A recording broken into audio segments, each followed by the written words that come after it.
God for the victory that he allowed our forefathers and our foremothers to help us win. So all praises to the Most High.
And I want to acknowledge all y'all beautiful faces.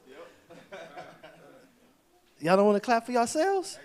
Come on, man. We the children of Israel, man. We're beautiful people, right?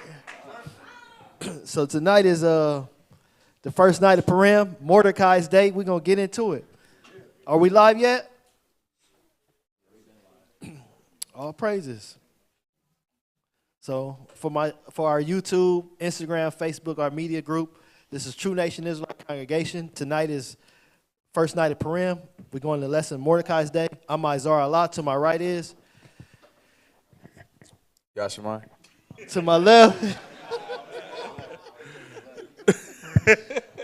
You confused, huh? Desire one. See, I know it's going to be a fun night tonight. Jake's already in the spirit. So let's get into it. Because my question is, y'all know Purim to be a time of gift giving and all that, right? But why do we give gifts during this time? What are we celebrating? What victory? The victory of life, right? That's absolutely right, because not only is this a time from when children of Israel were able to protect themselves, they also slaughtered their enemies too. Are we getting that same privilege here in America today? Because we getting gunned down by the police, we getting gunned down by civilians, all of that, right? No victory, right? We marching, been marching since Martin Luther King. And we still marching for the same rights, to be equal rights, not to be killed, not to be slaughtered, right? So we're going to go into these scriptures and we're going to remember why we celebrate this day. And then I'm going to tell y'all how to get the victory at the end. So with that, let's go to Esther. Chapter 9. And we're going to start at 17.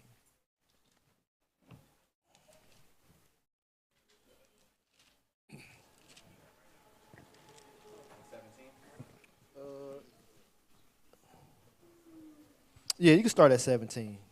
It's the book of Esther, chapter 9, verse 17. On the 13th day of the month Adar, and on the 14th day of the same, rested they, and made it a day of feasting and gladness. So what's today, y'all? What's today? He just said it. On the 13th day, right? They rested, right? So that we on the 13th day right now. Go ahead. But the Jews that were at Shushan assembled together on the 13th day thereof, and on the 14th thereof, and on the 15th day of the same, they rested, and made it a day of feasting and gladness. So this is a day of feasting and gladness. Go ahead. Therefore, the Jews of the villages that dwelt in the unwalled towns made the 14th day of the month Adar a day of gladness and feasting, and a good day, and of sending portions one to another. So this is why we giving gifts, right? This is why everybody got their gifts. They got their friend, partner, whatnot. Somebody they want to hand off and get that hand to back, right? Go ahead. And Mordecai wrote these things and sent letters unto all the Jews that were in all the provinces of the king Ahasuerus, both nigh and far, to establish this among them, that they should keep the 14th day of the month Adar and the 15th day of the same yearly. So we supposed to keep this yearly. We're not supposed to allow this day to cease because it was a great victory that our forefathers got and received, right? Go ahead. As the days wherein the Jews rested from their enemies, and the month which was turned unto them from sorrow to joy, and from mourning into a good day. But some people will tell you we don't have enemies. It's that they rested from their enemies. So when you resting from your enemy, what does that mean? You at peace, right? After fighting. Some people be like, oh, Jesus, he going to do it all alone, right? Even though we know that Yahweh Shai and the Most High is going to do it, but he's going to use his people to do it too. Can't just sit back, right? But go ahead. That they should make them days of feasting and joy, and of sending portions one to another, and gifts to the poor. So all praises to the Most High and Yahweh Shai for this day of Purim. Y'all, we got food back there. We got gifts. We got the place decorated nice for y'all to take pictures. So take advantage of this, y'all. Go ahead.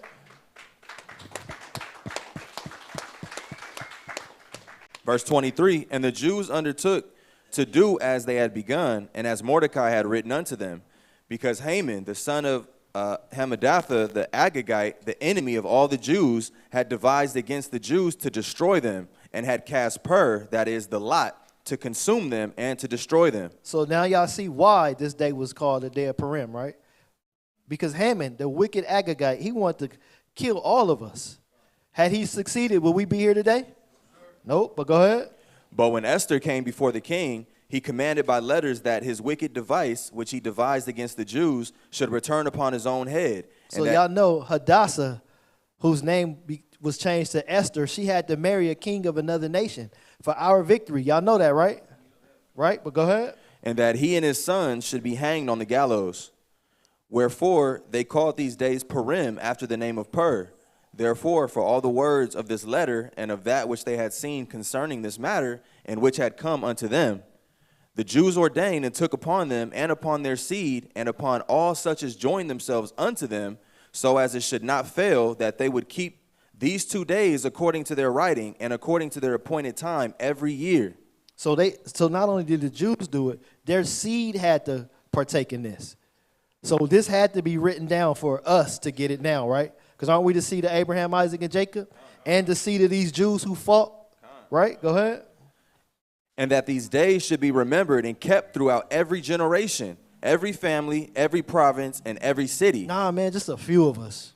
Every generation, every family. Every generation and every family. So everybody that's a part of True Nation Israelite congregation, y'all should be here. And if you can't make it, you should be online. And I'm not talking about online because you live in this city. I'm talking about online because you out of state. Because if you live in this city, you should be here with us, celebrating the Feast of Purim, right? Go ahead. Every province and every city, and that these days of Purim should not fail from among the Jews, nor the memorial of them perish from their seed. Then Esther the queen, the daughter of Abihail, and Mordecai the Jew wrote with all authority to confirm this second letter of Purim. And he sent the letters unto all the Jews to the 127 provinces. So y'all see the provinces that was where the Jews was at? That's like, let's say Africa, 54 countries in Africa. It was 100 and something province where all the Israel was at, because they wasn't just in one spot. They was everywhere, and they kept this day. So we should be keeping this day worldwide as the nation of Israel. Go ahead. Of the kingdom of Ahasuerus with words of peace and truth, to confirm these days of Purim in their times appointed, according as Mordecai the Jew and Esther the queen had enjoined them, and as they had decreed for themselves and for their seed the matters of the fasting and their cry. And the decree of Esther confirmed these matters of Purim, and it was written in the book. So it's written in this book for us. So now we're going to get into it, because I showed y'all why, but we're going to show y'all a little backstory on why we kept Purim and what our forefathers had to go through to keep that glorious day, right? So with that, let's go to Esther chapter 3.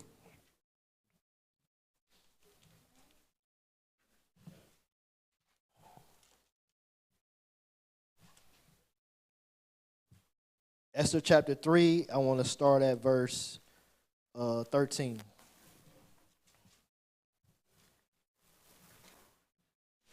It's the book of Esther, chapter 3, verse 13. And the letters were sent by post into all the king's provinces to destroy, to kill, and to cause to perish all Jews. So this was done by the wicked Agagite. Go to verse 1. Verse 1. Because this is to show how he got his power, right? Go ahead. After these things did King Ahasuerus promote Haman, the son of Hammedatha, the Agagite, and advanced him and set his seat above all the princes that were with him. Mm-hmm. So do y'all know that Haman is our enemy, sworn enemy from the beginning? Let's get that. Let's go to Genesis chapter 36. Yeah, hold that.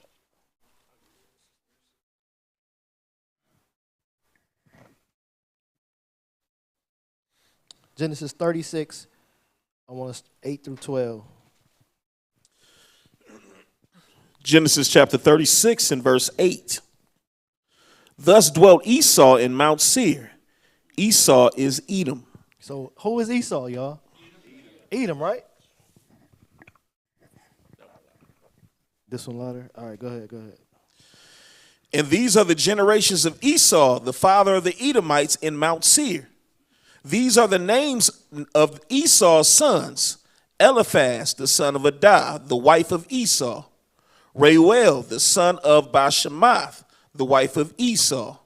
And the sons of Eliphaz were Teman, Omar, Zepho, and Gatam, and Kenaz. And Timnah was concubine to Eliphaz, Esau's son, and she bare to Eliphaz Amalek. These were the sons of Adah, Esau's wife. So here you have the lineage of Esau. So with that, let's go here. Let's fast forward a little bit. Let's go to Exodus 17. Because I want to show you our forefathers, they constantly fought against Esau. Let's Exodus 17, I want 13 through 16. Exodus chapter 17 and verse 13. And Joshua discomfited Amalek. So here you have Joshua fighting the same Edomites. Go ahead. And his people with the edge of the sword. Mm-hmm. And the Lord said unto Moses, write this for a memorial in a book. So it's written for a memorial. Joshua fought against Amalek, right? Go ahead. And rehearse it in the ears of Joshua, for I will utterly put out the remembrance of Amalek from under heaven. Mm-hmm. And Moses built an altar and called the name of it Jehovah Nissi. For he said, because the Lord have sworn that the Lord will have war with Amalek from generation to generation. So what generation is having war with Amalek now? We are, to this very day. It ain't stopped. We just ain't fighting back because we don't know who we are. Right? So let's go back to Esther chapter 3.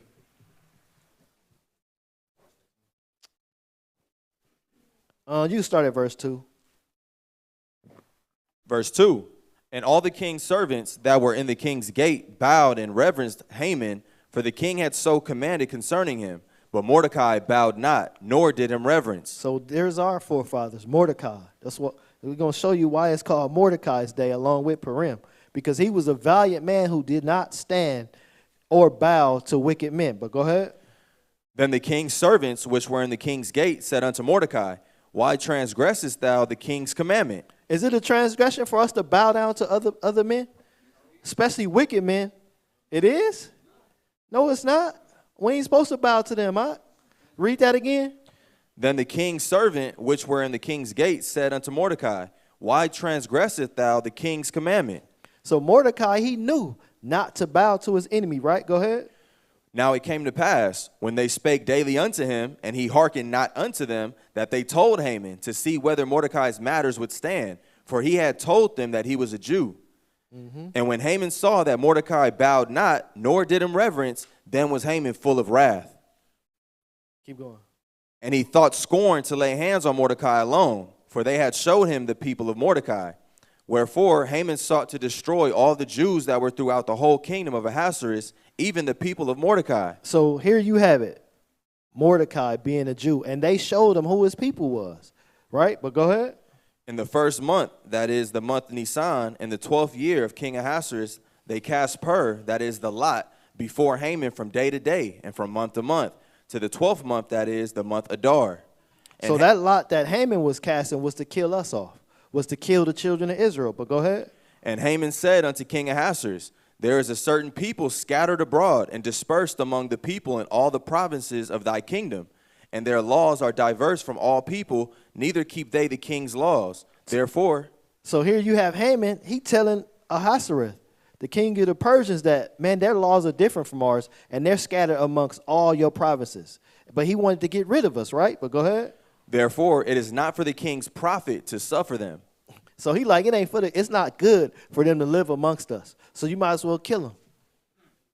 Same thing they do now today, right? They use us for labor, and when they don't have no more use for us, they kill us. But go ahead. If it please the king, let it be written that they may be destroyed. But the king didn't even know who these people was. He didn't have no problem with them. But he was trying to please Haman, his second-hand man, right? Go ahead. And I will pay 10,000 talents of silver to the hands of those that have the charge of the business to bring it into the king's treasuries. So that's a hell of a bribe, right? 10,000 what? 10,000 talents of silver. Look up a talent. That's a lot of money. 10,000 talents. One talent is a lot of money. So look up that talent when y'all get a chance. It wasn't no small bag that he was playing with. He was playing with a big bag. He put a price on our head, right? Go ahead. Verse 10, and the king took his ring from his hands and gave it unto Haman, the son of Hammedatha the Agagite, the Jews' enemy. And the king said unto Haman, The silver is given to thee, the people also, to do with them as it seemeth good to thee. Let's see how our forefathers dealt with them. Let's go to, hold that. Let's go to 1 Samuel 15 and 8. Because I'm going to show y'all again that this is a sworn enemy from day one.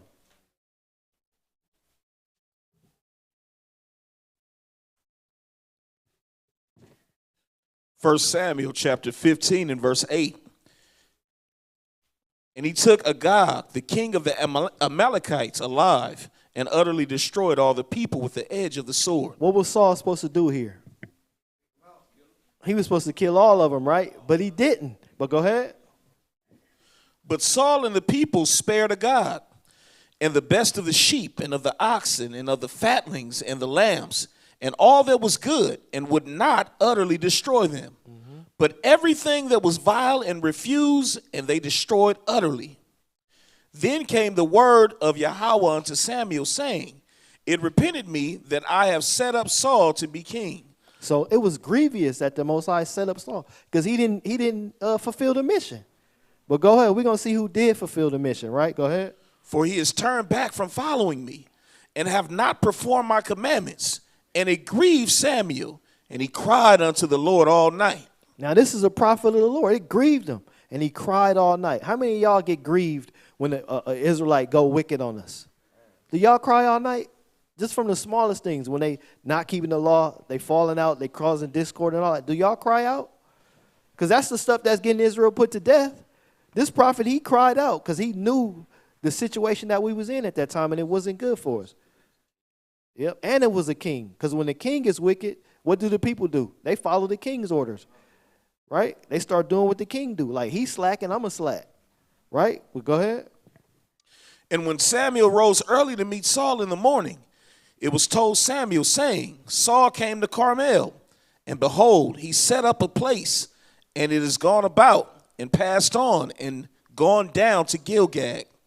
And Samuel came to Saul, and Saul said unto him, Blessed be thou the Lord of the Lord. I have performed the commandment of Yahweh. And Samuel said, What meaneth then this bleating of the sheep in mine ears, and the lowing of the oxen which I hear? So Samuel knew he didn't perform his duty, right? Go ahead. And Saul said, They have brought them from the Amalekites, for the people spared the best of the sheep and of the oxen to sacrifice unto the Lord thy God, and the rest we have utterly destroyed. Then Samuel said unto Saul, Stay, and I will tell thee what the Lord hath said to me this night. And he said unto him, Say on. And Samuel said, When thou wast little in thine own sight, wast thou not made the head of the tribes of Israel? And Yahweh appointed thee king over Israel? And Yahweh sent thee on a journey and said, Go and utterly destroy the sinners, the Amalekites, and fight against them until they be consumed. So they were supposed to be destroyed, none living, right? But go ahead. Wherefore then didst thou not obey the voice of Yahweh, but didst fly upon the spoil, and didst evil in the sight of Yahweh?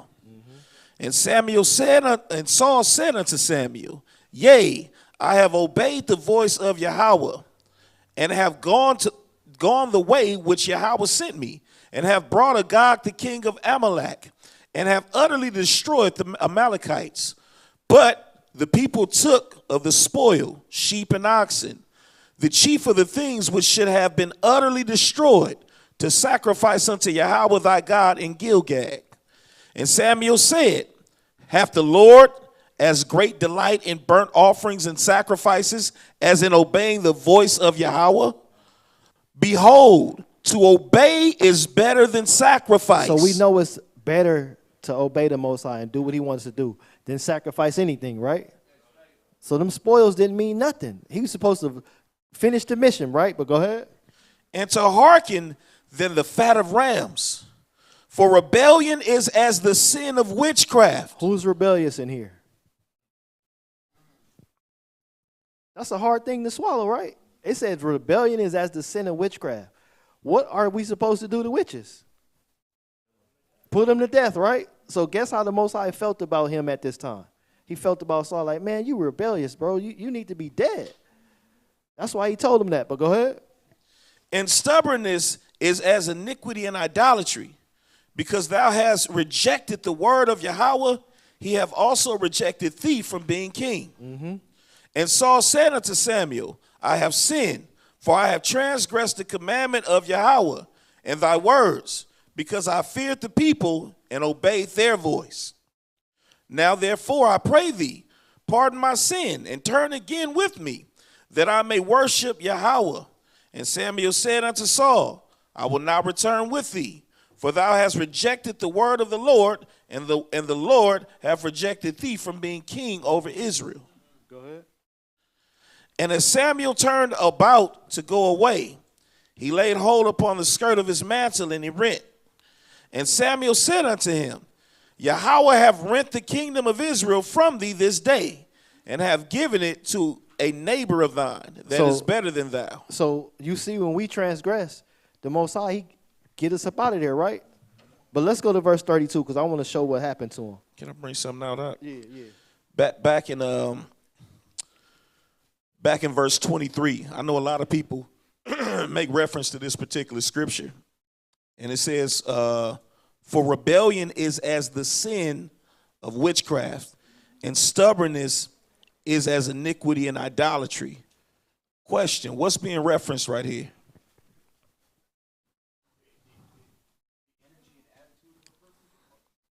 Not necessarily. What's being referenced right here in verse 23? I'll give you a hint. Contextually speaking, what was being spoken about prior to verse 23?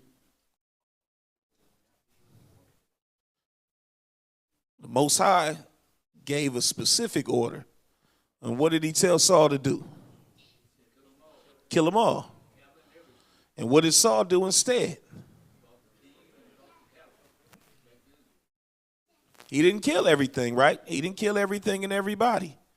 He spared Agag, and he spared a number of the spoils so that they could take the spoils. So in essence, read that one more time real quick.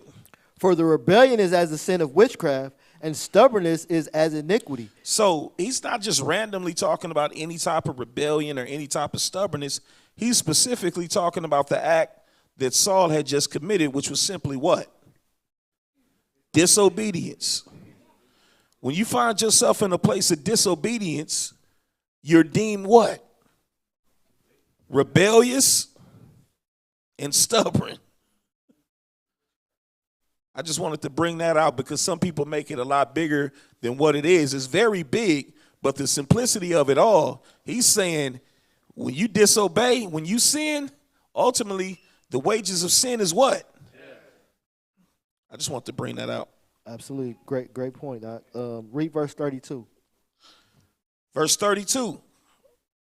Then said Samuel, bring ye hither to me Agag, the king of the Amalekites. So now let's see how the prophet got down. Because y'all never hear about the prophets doing what they do, right? Let's see. Go ahead. And Agag came unto him delightfully. Delicately. And Agag said, surely the bitterness of death is past. So now he crying for his life. After he killed thousands of people, right? But go ahead. And Samuel said, as thy sword hath made women childless. So he didn't care if the fathers had children and all that, right? Or the mothers had children, right? Go ahead. So shall thy mother be childless among women. He said, eye for an eye, tooth for a tooth right now, right? Go ahead. And Samuel hewed Agag in pieces before the Lord in Gilgal. It said he healed him, like he cut him in pieces. That's a cruel death, right? But mind you, that was a prophet that did that. And people be like, man, you get more bees with honey. Why y'all talking so loud and hard towards the people? Because the prophets was direct. They knew if they didn't do their job, which you can read in Ezekiel 3:17, if they didn't do their job, the Most High required it at their hand. That was blood on their hands. So he didn't want the blood on his hands, so he was direct. Well, go ahead. Then Samuel went to Ramah, and Samuel went up to his house to Gibeah of Saul. That's all I needed. That's all I needed. So let's go back to Esther. But y'all see how our forefathers dealt with the Amalekites? They wasn't nice because these were our sworn enemies, right? But go ahead. Book of Esther, chapter 3, verse 12. Then were the king's scribes called on the 13th day of the first month, and there was written according to all that Haman had commanded unto the king's lieutenants, and to the governors that were over every province, and to the rulers of every people of every province, according to the writing thereof, and to every people after their language. And the name of the king Ahasuerus was it written, and sealed with the king's ring. And the letters were sent by post into all the king's provinces to destroy, to kill, and to cause to perish all Jews, both young and old. Y'all see how harsh that was? To kill us, right? Go ahead.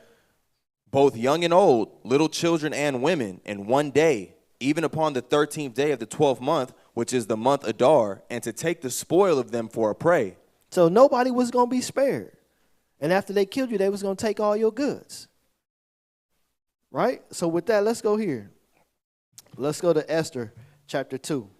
Because we're going to find out who Mordecai was. You can start at 2. We're going to speed it up a little bit for the sake of time. Esther chapter 2, on 5 and 7. Esther chapter 2, verse 5. Now in Shushan, the palace, there was a certain Jew whose name was Mordecai, the son of Jair, the son of Shimei, the son of Kish, a Benjamite. So Mordecai knew who he was, right? Go ahead. Who had been carried away from Jerusalem with the captivity which had been carried away with Jeconiah, king of Judah, whom Nebuchadnezzar, the king of Babylon, had carried away. And he brought up Hadassah, that is Esther, his uncle's daughter. So y'all know how she got her name, right? There was a beauty pageant that was supposed to happen. Well, it did happen because Vashti, in her disobedience, did not want to go before the king when he wanted to show off his wife's beauty. She got stubborn, and this is how Hadassah became Esther, because she got that name because Mordecai, he counseled her and was like, don't give your maiden name, your surname to your nation, but give this name, right? But go ahead. And he brought up Hadassah, that is Esther, his uncle's daughter, for she had neither father nor mother, and the maid was fair and beautiful, whom Mordecai, when her father and mother were dead, took for his own daughter. So Esther became his daughter in a sense, right? Go ahead. Verse 8, so it came to pass, when the king's commandment and his decree was heard, and when many maidens were gathered together unto Shushan, the palace, to the custody of Hegai, that Esther was brought also unto the king's house to the custody of Hegai, keeper of the women. And the maiden pleased him, and she obtained kindness of him, and he speedily gave her things for purification, with such things as belonged to her, and 7 maidens which were meet to be given her out of the king's house. And he preferred her and her maids unto the best place of the house of the women. So y'all see Esther got favor from Ahasuerus' maiden, the one that was the keeper of the women. So Esther gained favor. Let's go down to verse 21. Verse 21, in those days, while Mordecai sat in the king's gate, 2 of the king's chamberlains, Bigthan and Teresh, of those which kept the door, were wroth and sought to lay hand on the king Ahasuerus. And the thing was known to Mordecai, who told it unto Esther the queen, and Esther certified the king thereof in Mordecai's name. And when inquisition was made of the matter, it was found out. Therefore they were both hanged on a tree, and it was written in the book of the Chronicles before the king. So this is something that Mordecai did. He found out that 2 of Ahasuerus' chamberlains, they was plotting to kill him. So he told them that. So with that, let's go here now. Because Mordecai, he was a great man, and he gave good advice. Let's get Sirach 10 and 1. 1 and 2. So y'all see that Mordecai, he was a stand-up man, right? He didn't care who you was. If you was wrong, you was wrong. And he was going to tell it. Sirach chapter 10, verse 1. 1 and 2. Book of Sirach chapter 10, verse 1. A wise judge will instruct his people. Wasn't Mordecai a wise man? Even though they were in captivity, he was still giving orders and instructions on how to deal with the people, right? So he let the king know that, hey, your chamberlains, they want to kill you. And they were put to death after that. But go ahead. And the government of a prudent man is well ordered. As the judge of the people is himself, so are his officers. So Mordecai was a judge in Israel. Y'all do know that, right? He was a prophet, right? But go ahead. And what manner of man the ruler of the city is, such are all they that dwell therein. Because Mordecai could have been like, you know what? I'm not in my kingdom. I'm not in the right place.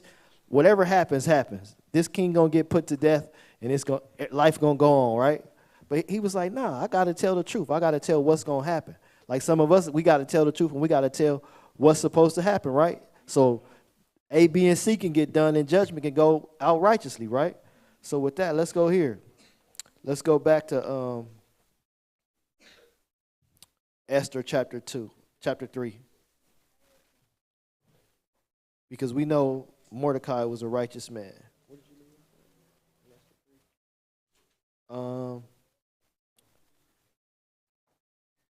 Let's go to Esther, chapter 3. The whole chapter? Let's go to the addition to Esther, chapter 13 in your Apocrypha. I want 9 through 15. Because Mordecai indeed was a righteous and just man.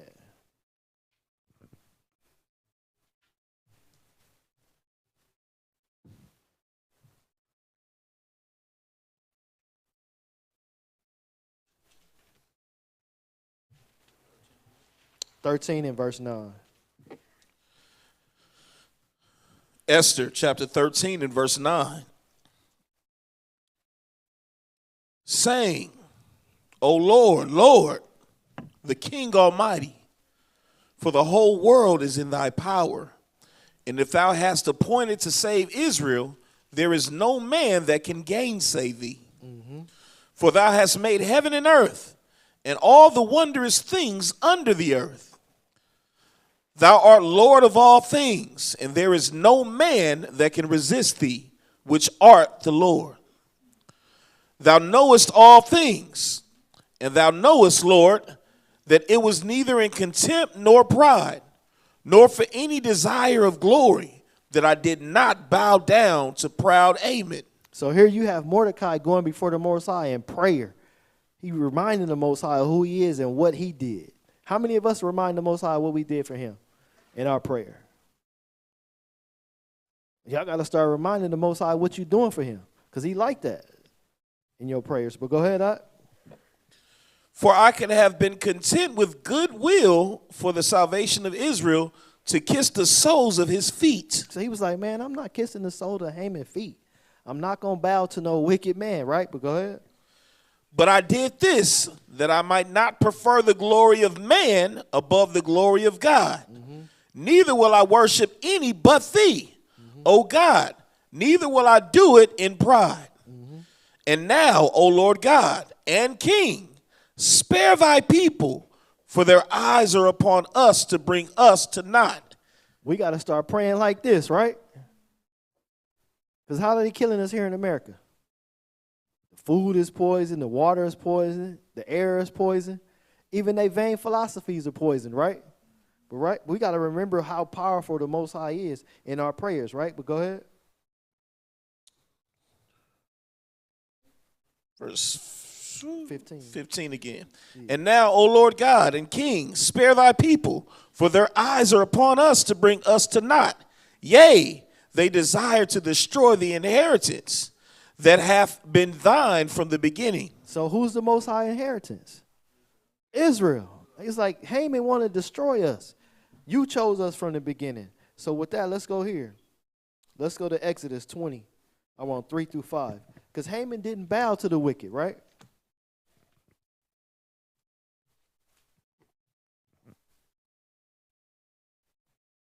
It's the book of Exodus, chapter 20, verse 3.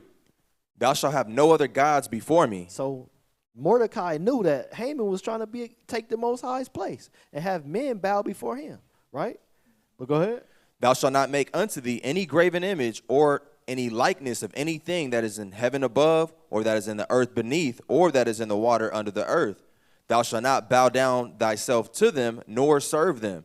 For I, the Lord thy God, am a jealous God, visiting the iniquity of the fathers upon the children unto the third and fourth generation of them that hate me. So it was a beautiful thing that Mordecai did not bow to Haman, right? So now y'all see, y'all got that same strength put before y'all. Y'all don't have to bow before wicked men, right? Do y'all say the Pledge of Allegiance? Nope. All praises. Because if you did, you'd be bowing to wicked men. Bowing to a country that enslaved your people. Right? So with that, let's go here. Let's go to Esther chapter 4. I want 1 through 17.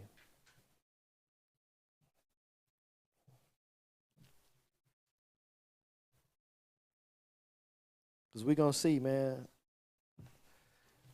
that Mordecai was a great man, right? The book of Esther, chapter 4, verse 1. When Mordecai perceived all that was done, Mordecai rent his clothes and put on sackcloth with ashes, and went out into the midst of the city, and cried with a loud and bitter cry, and came even before the king's gate, for none might enter into the king's gate clothed with sackcloth. And in every province, whithersoever the king's commandment and his decree came, there was great mourning among the Jews, and fasting, and weeping, and wailing, and many lay in sackcloth and ashes. So they was wailing, crying, praying, because they knew the decree was put out to kill him, right? Go ahead. So Esther's maids and her chamberlains came and told her. Then was the queen exceedingly grieved, and she sent raiment to clothe Mordecai and to take away his sackcloth from him, but he received it not. Then called Esther for Hattach, one of the king's chamberlains, whom he had appointed to attend upon her, and gave him a commandment to Mordecai to know what it was and why it was.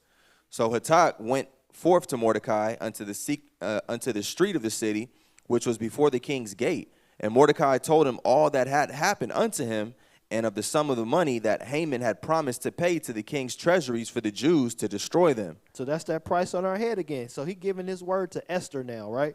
Because Esther became queen, right? And now she's a part of the king's family, right? But go ahead. Also, he gave him the copy of the writing of the decree that was given at Shushan to destroy them, to show it unto Esther, and to declare it unto her, and to charge her that she should go in unto the king to make supplication unto him, and to make requests before him for her people. So you know Esther, she gathered a fast amongst all the women, her maidens, because the decree was if somebody come before the king unannounced, what's to happen? They supposed to get put to death, right? So she had a big task on her hand. not knowing how, because not only was the king's men, they was his advisors, and they was the one like, man, you got to uphold this law. Because didn't they say that with Vashti? It was like, if you let this go now, all the women going to act like this, no matter where they are. But go ahead. And Hatat came and told Esther the words of Mordecai. Again, Esther spake unto Hatat and gave him commandment unto Mordecai. All the king's servants and the people of the king's provinces do know that whosoever, whether man or woman, shall come unto the king into the inner court, who is not called, there is one law of his to put him to death, except. So Esther knew that she would have got put to death had Ahasuerus not accepted her, right? Go ahead. Except such to whom the king shall hold out the golden scepter, that he may live. But I have not been called to come in unto thy king these 30 days. And he like, man, that's a long time for a woman not to see her husband 30 days, right?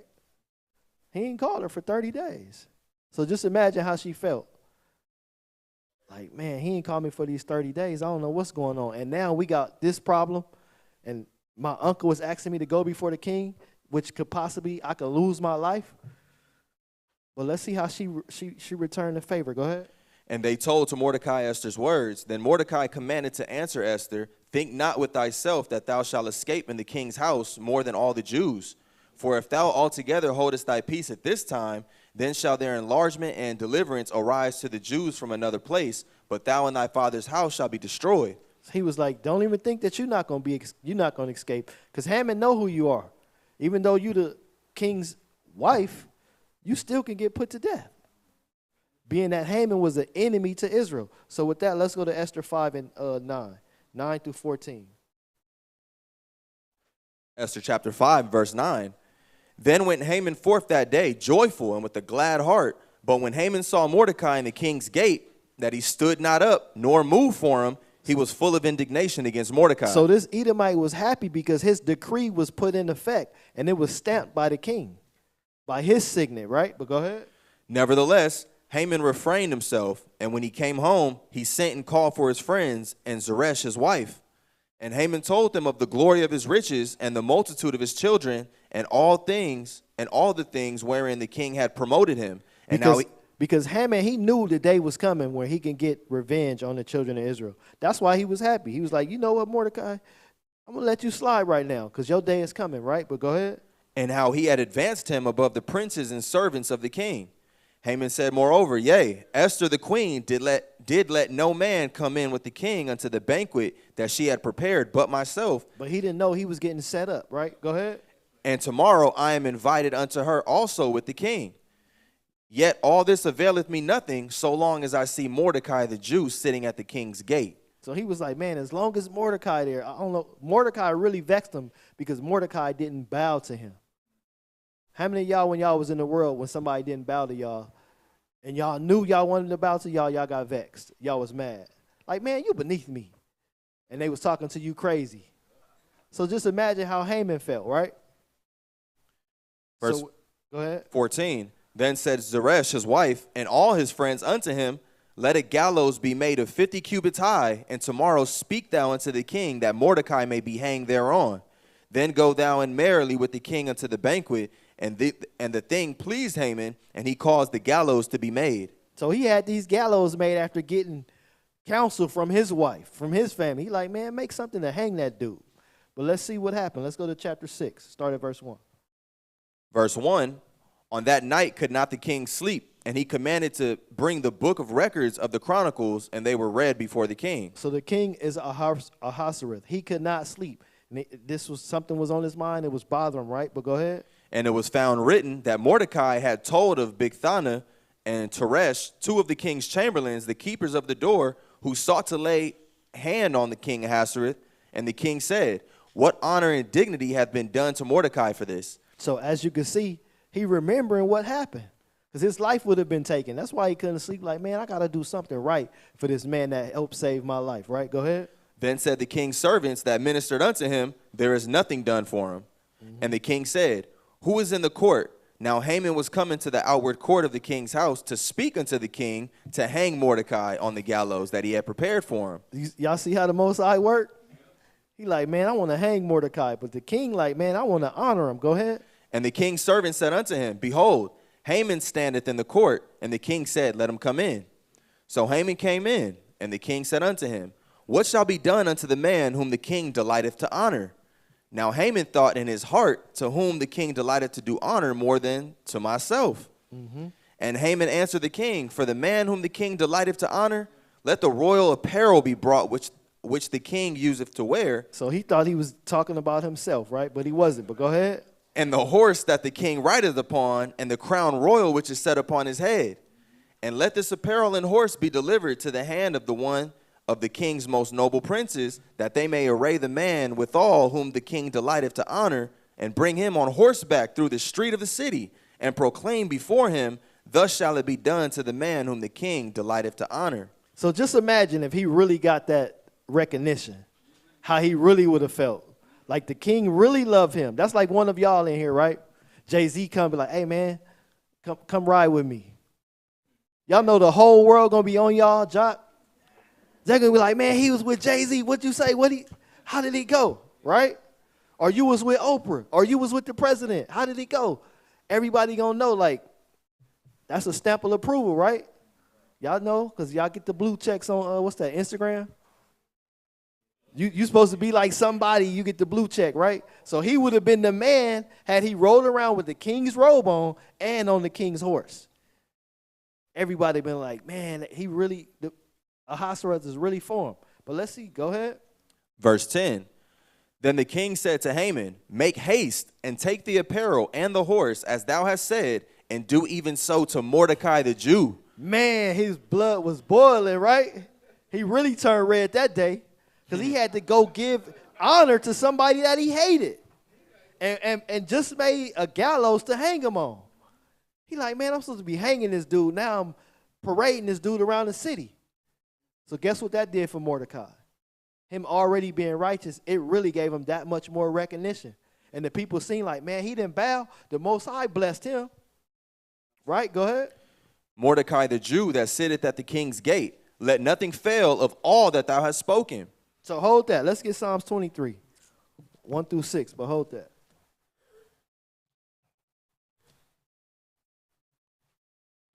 Because how many of y'all would like to be put on a pedestal by the Most High? And then everybody can be like, man, the Most High was really with them. He was doing his job, right? But go ahead.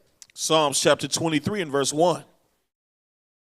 The Lord is my shepherd, I shall not want. Isn't the Lord our shepherd?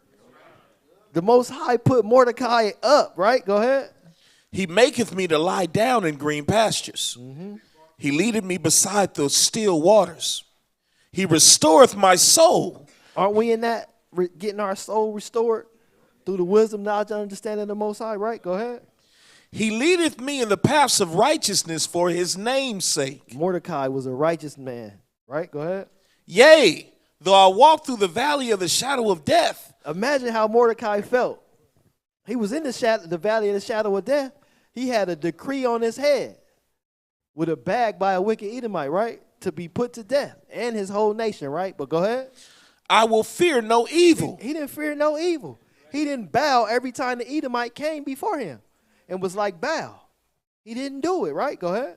For thou art with me. Thy rod and thy staff, they comfort me. Thou preparest a table before me in the presence of mine enemies. Didn't the Most High do it?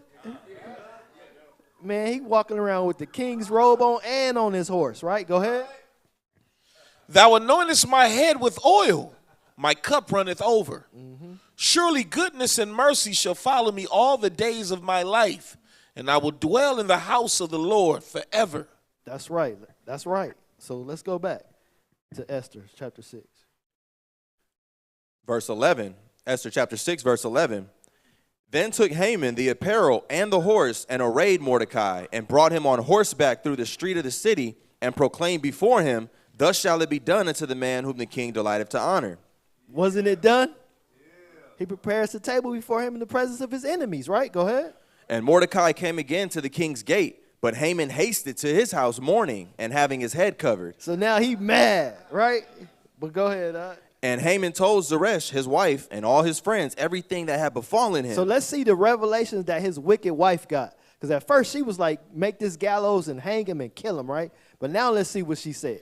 Then said his wise men and Zeresh his wife unto him, if Mordecai be of the seed of the Jews, before whom thou hast begun to fall, thou shalt not prevail against him, but thou shalt surely fall before him. And it happened.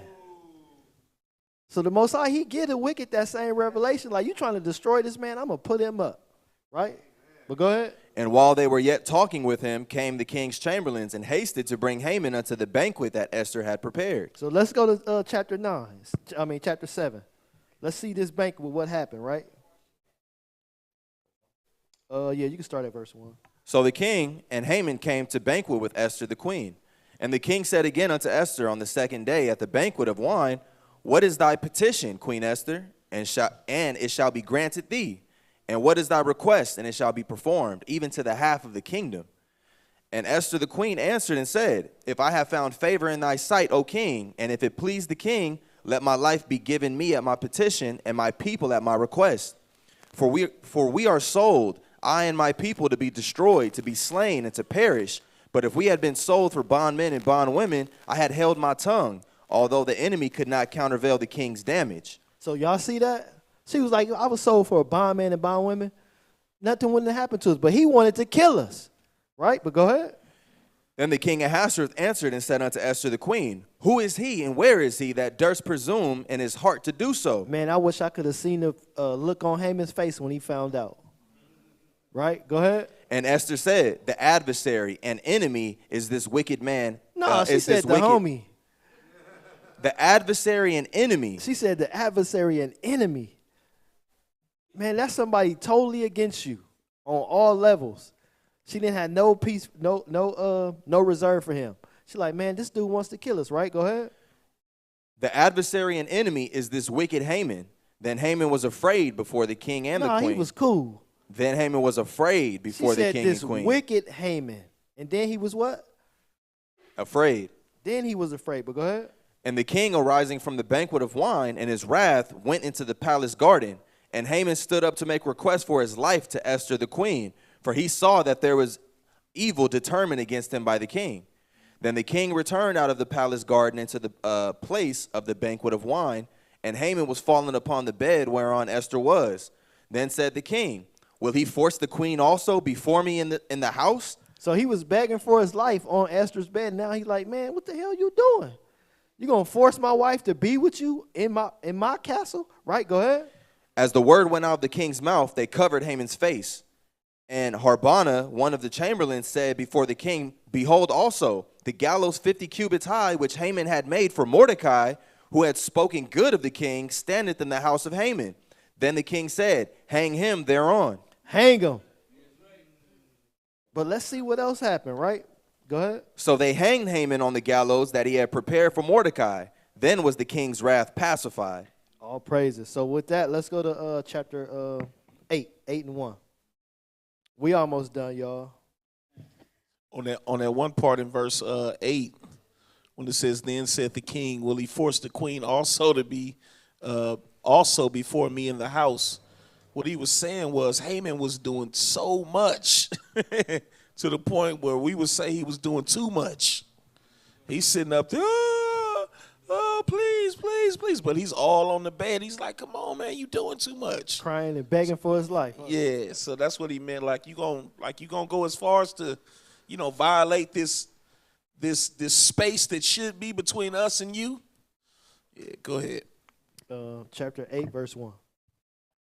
On that day did the king Ahasuerus give the house of Haman the Jews, enemy unto Esther the queen.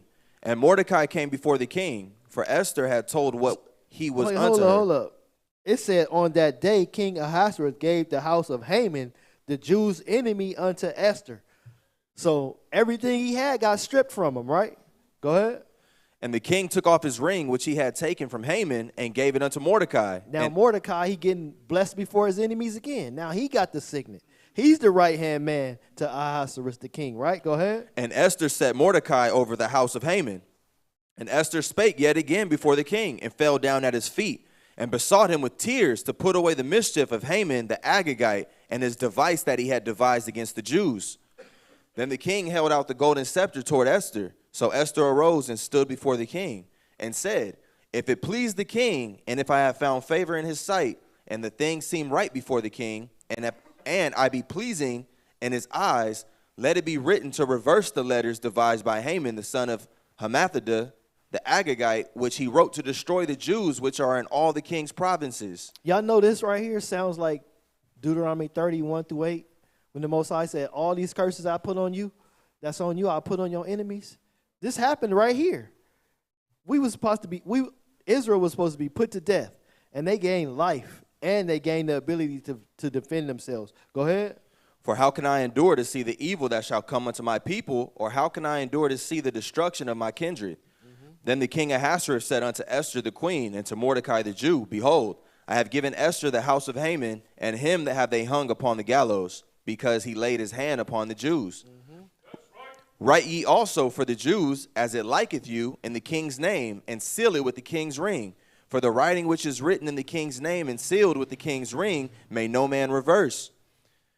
Then were the king's scribes called at that time in the 3rd month, that is, the month Sivan, on the 23rd day thereof, and it was written according to all that Mordecai commanded unto the Jews, and to the lieutenants, and the deputies and rulers of the provinces which are from India unto Ethiopia. So everybody getting this letter now. The Jews are in power. They get to protect themselves, right? Go ahead. And 127 provinces unto every province according to the writing thereof, and unto every people after their language, and to the Jews according to their writing and according to their language. And he wrote in the king Ahasuerus' name, and sealed it with the king's ring, and sent letters by post on horseback, and riders on mules, camels, and young dromedaries. Wherein the king granted the Jews which were in every city to gather themselves together, and to stand for their life, to destroy, to slay. No, we supposed to be split up. Don't the Most High tell us to gather together? We was given that ability to gather together, get our weaponry, find out who's strong, who's weak, and go to war against our enemies, right? But go ahead. In every city to gather themselves together, and to stand for their life, to destroy, to slay, and to cause to perish. Man, just have peace. To destroy. It said they was going to destroy their enemies. And do what else? To slay. To slay, kill. And right? to cause to perish. Man, and to cause to perish. That's powerful. Just imagine we had that same power here today to do what we needed to do as a nation. But they don't give it to us. But all praise to the Most High, it's coming back. Because we're going to learn these laws, statutes, and covenants. All praises. We're going to learn the law, statutes, and covenants so we can get back right with the Most High. And we can be that battle axe the Most High wants us to be and not be destroyed when we go to war. But go ahead. And cause to perish all the power of the people and province that would assault them, both little ones and women, and to take the spoil of them for a prey. Upon one day in all the provinces of King Ahasuerus, namely upon the 13th day of the 12th month, which is the month Adar, the copy of the writing for a commandment to be given in every province was published unto all people, and that the Jews should be ready against that day to avenge themselves on their enemies. Nah, they got to kick back. Avenge themselves on their enemies. They had to be ready to fight. Right? Go ahead. So the posts that rode upon mules and camels went out, being hastened and pressed on by the king's commandment, and the decree was given at Shushan the palace. And Mordecai went out from the presence of the king in royal apparel of blue and white, and with a great crown of gold, and with a garment of fine linen and purple. And the city Shushan rejoiced and was glad. All praises, bro. Keep going. The Jews had light and gladness and joy and honor. And in every province and in every city, whithersoever the king's commandment and his decree came, the Jews had joy and gladness, a feast and a good day. And what we having today? A joy, gladness, a feast, and a good day, right? All praises. But go ahead. And many of the people of the land became Jews, for the fear of the Jews fell upon them. So now you know why people wanted to keep our laws, because they seen the true essence of the power of the Most High. And they was like, man, I got to become a Jew. They practice our customs and all that, right? But go ahead, chapter 9. Chapter 9, 1 through 16.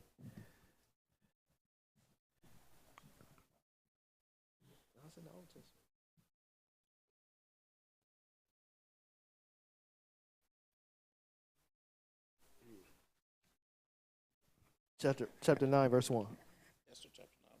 Esther 9 and 1. Esther chapter 9 and verse 1.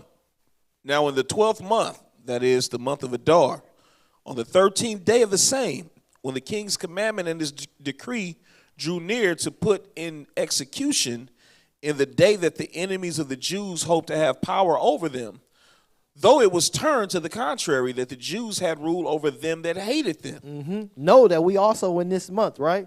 We're in the 12th month of Adar, right? Go ahead. The Jews gathered themselves together in their cities throughout all the provinces of the king Ahasuerus to lay hand on such as sought their hurt. And nah, man, they was going to kick back. to lay hand on such as sought their hurt. To lay hands mean to, man, physically hurt somebody.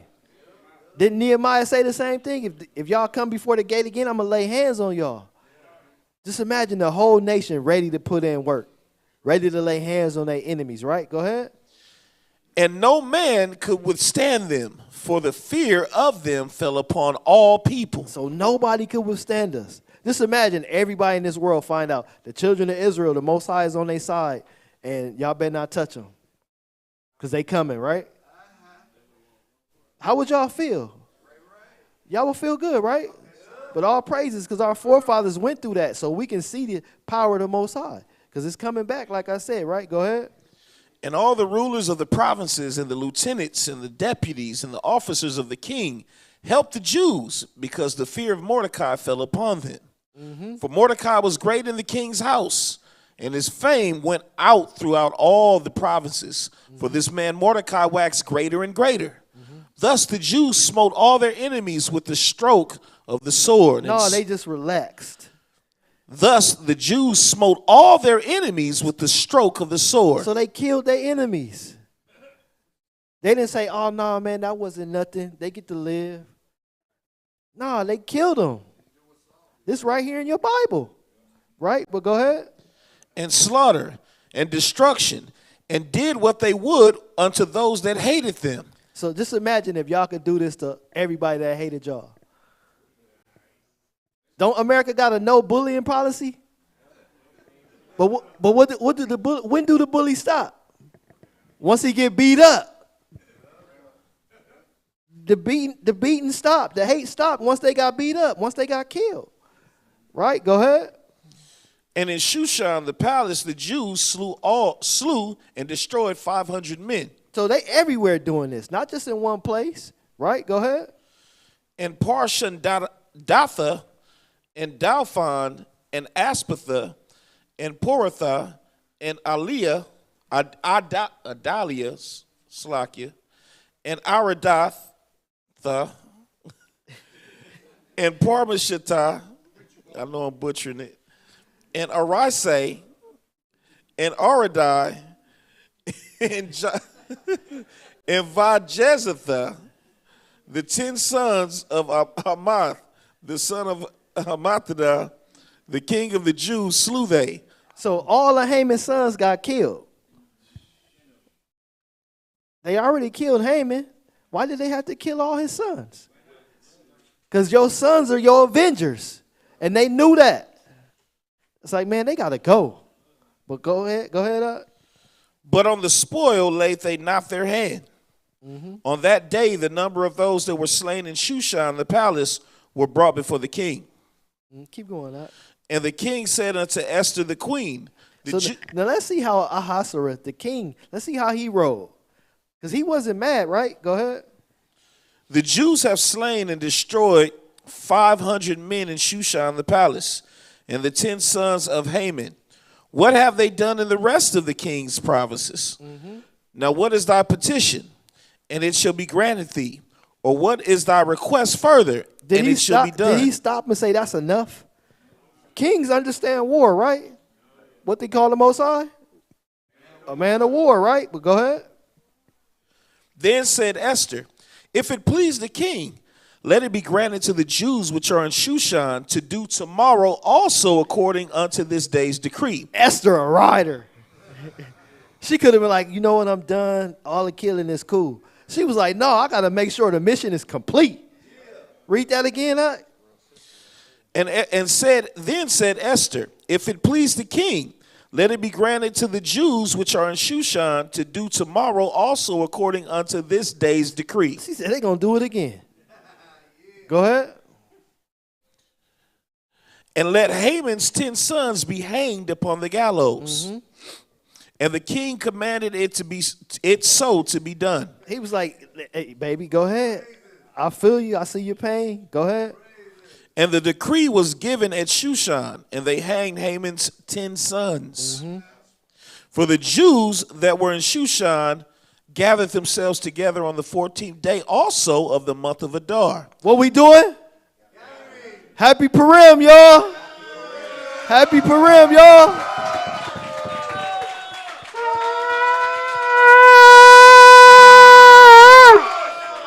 Oh, praises, right? Go ahead.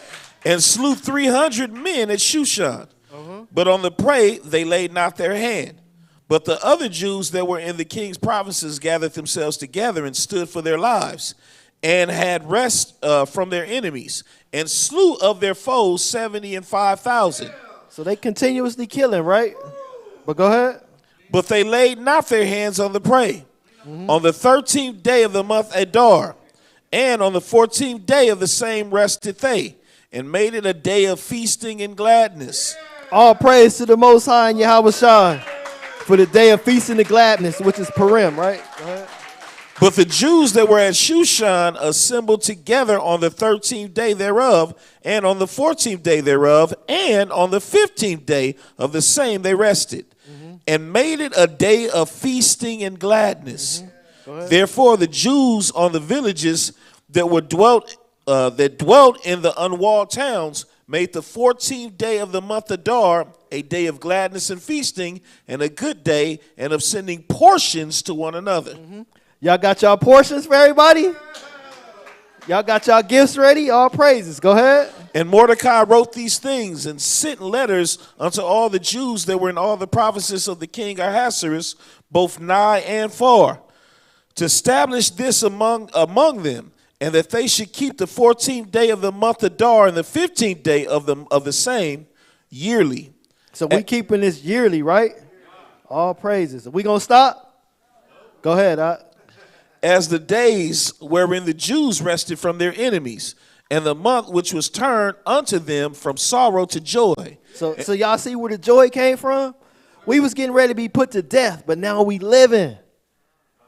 We protecting our own and sending presents and all that to our own people, right? Go ahead. And from mourning unto a good day, that they should make them days of feasting and joy, and of sending portions one to another and gifts to the poor.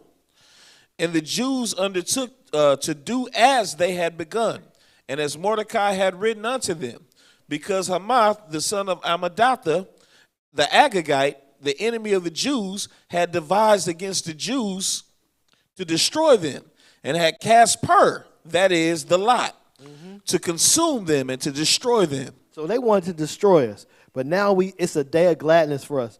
I got two more scriptures. Let's get Leviticus 26. I want 7 and 8, because this is what the Most High granted us through the prayers and well-being of the children of Israel and how they acted in that situation. They didn't faint. They went and prayed to the Most High. They knew where their power came from, right? Esther did it, all her maidens, and Mordecai, he caused everybody that was an Israelite to fast and to pray, right? So with that, let's give Leviticus 26, 7 and 8. Leviticus chapter 26 and verse 7. And ye shall chase your enemies, and they shall fall before you by the sword. Didn't they do that? Yeah. All praises. Go ahead. And 5 of you shall chase 100, and 100 of you shall put 10,000 to flight. So they were putting their enemies to flight, all because they trusted the Most High. They prayed to him. They repented and did what they were supposed to do as a nation, right? And your enemies shall fall before you by the sword. So what do we have to do? Fast, pray, trust the Most High, right? And do what he tells us to do, right? So with that, let's get this. 2 Maccabees 15 and verse 36.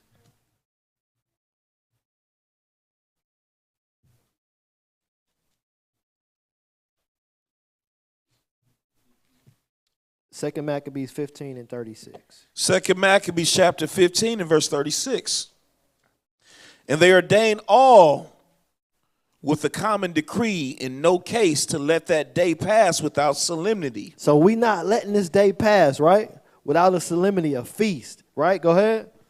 But to celebrate the 13th day of the 12th month, which is in the Syrian tongue, is called Adar. All praises, the right? day before Mordecai's day. That's right. Purim, right? All praises.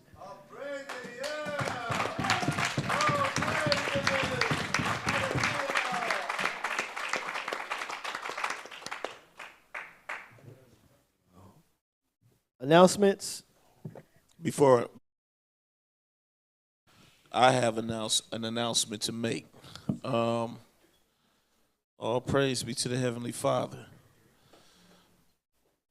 Kanash, please come out.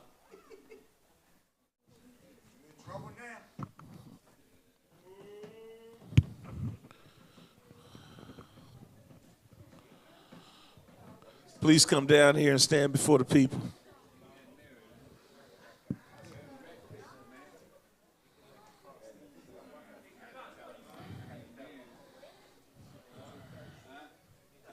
Go down there, stand before the people.